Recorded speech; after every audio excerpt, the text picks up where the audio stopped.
Pour reprendre l'expression consacrée dans la chanson, ce n'est pas l'école qui est finie, mais la première moitié de l'année. En effet, juin est désormais derrière nous. Nous allons pouvoir nous consacrer aux vacances, à la plage, mais aussi à analyser un petit peu ce qui s'est passé dans l'industrie de la moto. Et nous avons notamment les chiffres de vente sur le mois de juin 2026 qui vont nous permettre de faire une petite rétrospective et analyse du marché. Et vous allez voir qu'il y a des choses ultra intéressante à voir, notamment la montée inexorable des constructeurs chinois, mais pas que, et 2-3 petits outsiders comme ça qui sont en train de faire plaisir. Vous allez voir, j'ai beaucoup de choses à vous dire, c'est ultra passionnant. Bonjour à toutes et à tous, bienvenue dans un nouvel épisode de Moto Bistro, une émission, comme vous le savez sans doute, consacrée à l'actualité du monde de la moto. Et si vous n'êtes pas encore abonné à cette chaîne, sachez que c'est un péché capital. Péché capital, à peu près aussi grave que de ne pas réussir à trouver une climatisation ou un ventilateur par cette canicule, il faut vous abonner. C'est le meilleur soutien que vous puissiez m'apporter, mais trêve de blabla,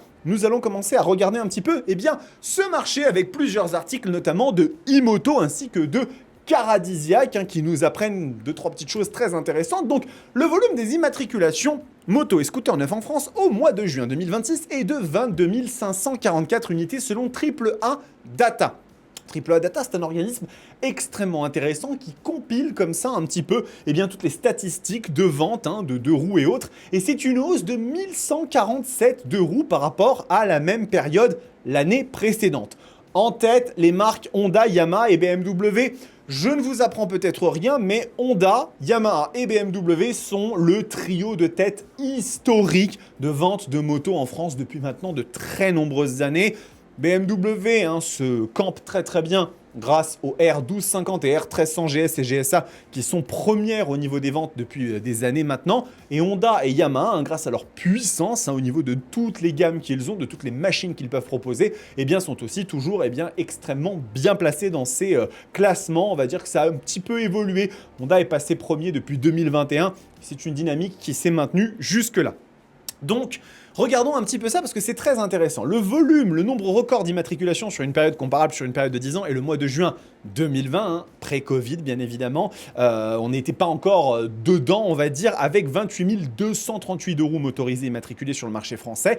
Et du coup, regardez, on est ici en juin 2025 avec 21 397 machines immatriculées, soit moins 1147 par rapport à la période actuelle. Donc on a plus 5,09%. C'est très intéressant, mais néanmoins, on garde quand même encore des ventes qui sont plus faibles globalement que les années précédentes, 2024 et 2023. 2023 qui avait été un très bon cru. Alors, ça peut bien évidemment s'expliquer par un certain nombre de choses, mais ce qui est extrêmement intéressant et ce qui va nous permettre de rentrer un petit peu dans de la granularité, c'est ce qui est dit sur le site de Caradisiac dans lequel on analyse ça un petit peu plus en détail. Donc vous voyez, les marques dites historiques ont de quoi faire la grimace.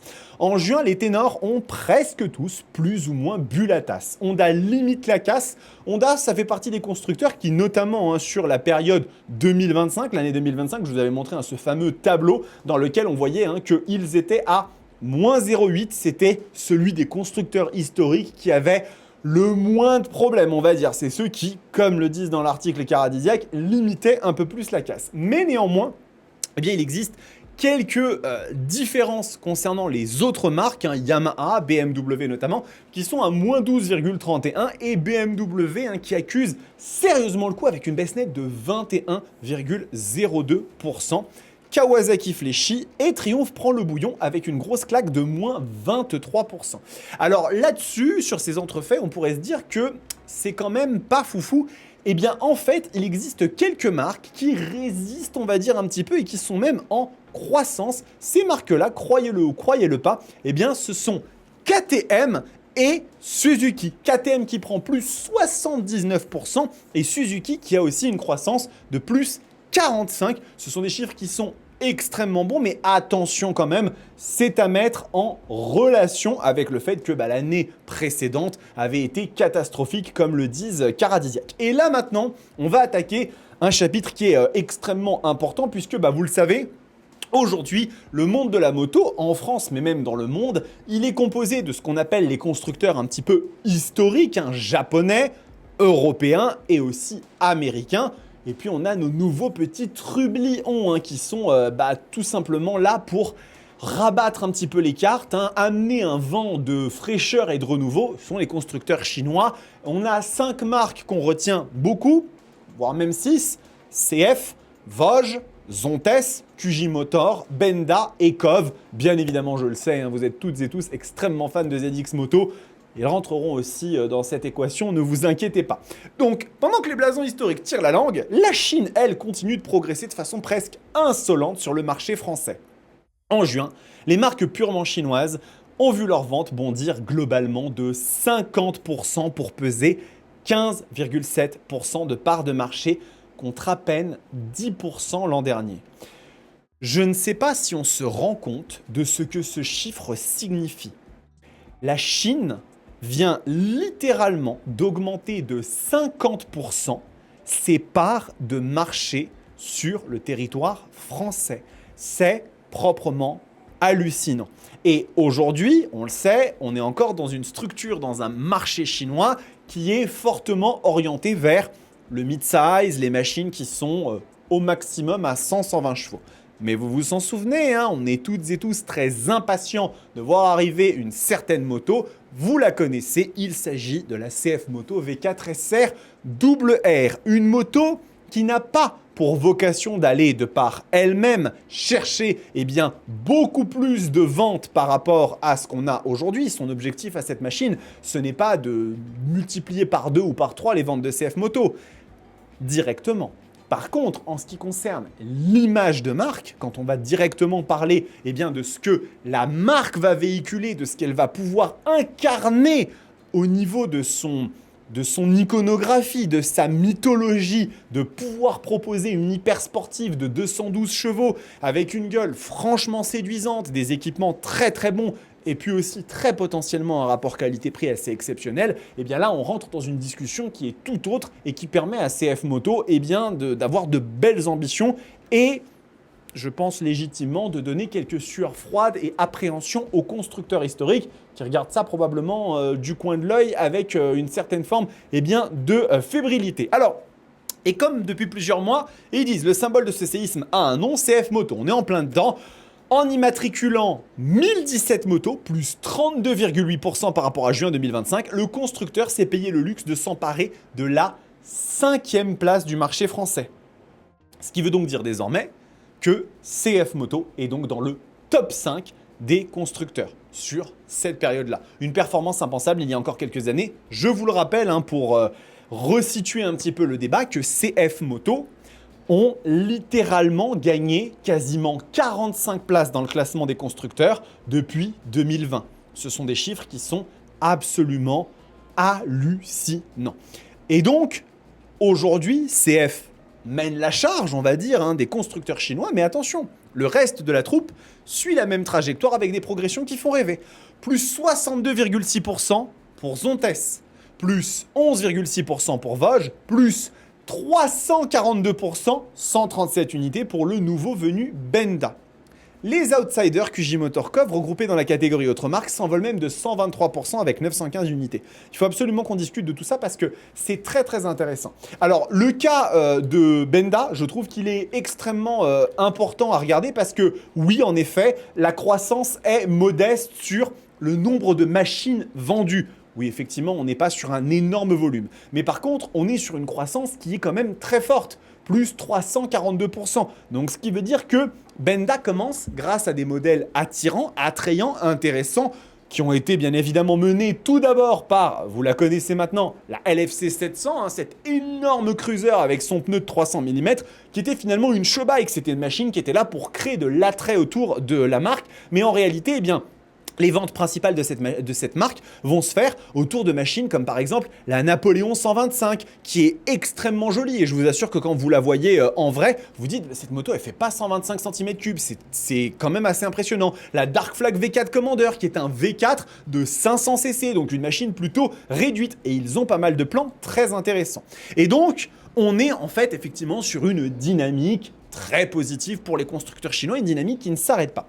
Et bien maintenant, je voudrais attirer pour conclure cette vidéo votre attention sur une petite iconographie que nous ont fait Imoto. J'ai beaucoup utilisé le terme iconographie dans cette vidéo, je ne sais pas pourquoi. Un petit tableau que nous ont fait Imoto qui résume extrêmement bien la situation globale des constructeurs et qui nous donne le classement des marques sur le mois de juin pour la France. Eh bien, regardez un petit peu, on va retrouver du coup en haut, eh bien, Honda, Yamaha, BMW, comme on en a parlé, Kawasaki, CF Moto qui passe 5e. Et ensuite, regardez, on va descendre et on va regarder un petit peu Triumph, Suzuki, qui reste dans ces places-là, Piaggio, KTM, Zontes passe 10e au classement, ce n'est pas peu dire. Et regardez, 2 places plus bas, QJ Motor passe 13e constructeur. Je vous avais un petit peu parlé du cas QJ Motor. On a été à plusieurs reprises ensemble pour discuter de l'évolution de cette marque qui est véritablement un outsider un peu plus reculé que CF Moto, bien en place. Et je vous avais dit que QJ Motor ont une trajectoire, un élan, ce qu'on appelle un momentum, qui est extrêmement encourageant pour que la marque s'envole. Ils ont une gamme qui ne cesse de s'étoffer, ils cherchent à mettre en avant, grâce à un marketing agressif, leurs nouveautés, et ces motos, elles sont bien. SRK 921, 800 RS, la 450 MT, il y a beaucoup de nouveautés chez QJ Motor qui arrivent tout le temps, et je me permets du coup de vous remontrer mon éternel tableau du classement des ventes des constructeurs en 2025. Regardez, QJ Motor à la 18e place à la fin de l'année. Ce qui veut dire que sur le mois de juin, et bien évidemment, l'important c'est de voir comment tout cela va atterrir à la fin de l'année, et bien QJ Motor ont gagné pas moins de 5 places. Et ils sont donc venus ici chatouiller directement Aprilia, donc, qui était 13e, et Zontes, bien évidemment, qui ont aussi grappillé quelques places, qui sont venus se positionner dans le top 10. C'est extrêmement impressionnant. Mais comme je vous l'ai dit, en termes d'évolution, de croissance, d'élan, aujourd'hui, QJ Motor est pour moi la marque la plus impressionnante. Si on prend leurs volumes qui sont assez conséquent pour déjà être dans le top 20 fin d'année 2025 et de pouvoir encore aller se développer. Benda, c'est un cas qui est à part dans le sens où ils ont plus 300%, un peu plus de 300% de croissance. C'est gigantesque, mais on se parle encore de 137 unités. Donc on n'est pas sur des volumes de vente comme ceux de QJ Motor qui ont fait 1600 immatriculations au global sur l'année et qui du coup ont un potentiel à aller chercher plus haut. Mais tout ceci, c'est pour vous dire quoi? Eh bien, pour vous dire que fondamentalement, l'industrie moto, elle est en train d'évoluer très fortement au niveau de la perception du public. On continue à avoir un maintien, voire même un peu une diminution des constructeurs historiques. On le voit, moins 12% chez Yamaha, moins 21% chez BMW, moins 7% chez Honda. Et pendant ce temps-là, les constructeurs chinois continuent à monter, à monter, à monter. Et dans un contexte où on a un mois de juin 2026 qui est, objectivement, quand on regarde les chiffres, plus élevé, mieux disant, que celui de l'année dernière. Je vous remontre encore une fois ce tableau très intéressant du site Imoto. N'hésitez pas à aller voir l'article et à vous abonner chez Imoto parce que l'intégralité de leur article était réservée à leurs abonnés et je pense que c'est une vraie mine d'informations, donc n'hésitez pas à aller regarder. 21 397 immatriculations en juin 2025, 22 544. On est donc mieux disant par rapport à l'année dernière. Bien évidemment, on reste encore en retrait par rapport aux années précédentes, mais donc ça veut dire que le marché est positif et que malgré cela, cette croissance n'est pas réalisée par les constructeurs historiques. Elle est réalisée en partie par KTM et Suzuki qui ont quand même des croissances, il faut le reconnaître, mais ce sont des croissances qui sont liées à des ventes très mauvaises l'année dernière. Et de l'autre côté, les constructeurs chinois, CF, QJ Motor, KOV, Zontes, Vosges, Benda, qui continuent à pousser. Et aujourd'hui, c'est vrai, on ne peut pas le nier, à soutenir les fondations de la maison. Et donc, la question qu'on se pose, c'est est-ce que finalement, toutes ces ventes qui sont faites par les constructeurs chinois, ce sont des ventes qu'ils piquent aux constructeurs historiques? Ou est-ce que les motards du côté historique n'achètent plus autant chez ces marques-là et que ce sont des nouveaux motards qui achètent chez les constructeurs chinois? Pour moi, il y a un peu des deux. Les marques chinoises ont une identité qui plaît à potentiellement des primo-accédants qui n'ont jamais eu le permis et qui du coup découvrent la moto par ce biais-là. Mais ce sont aussi des ventes qui auraient pu être faites par Honda, Yamaha, BMW, Kawasaki et compagnie, qui ne sont pas réalisées et qui vraiment doivent aujourd'hui être discutées en haut lieu dans la direction de ces marques-là pour trouver des solutions pour venir se battre sur le terrain des marques chinoises qui aujourd'hui sont en croissance permanente. Donc, vous me direz un petit peu ce que vous en pensez dans les commentaires.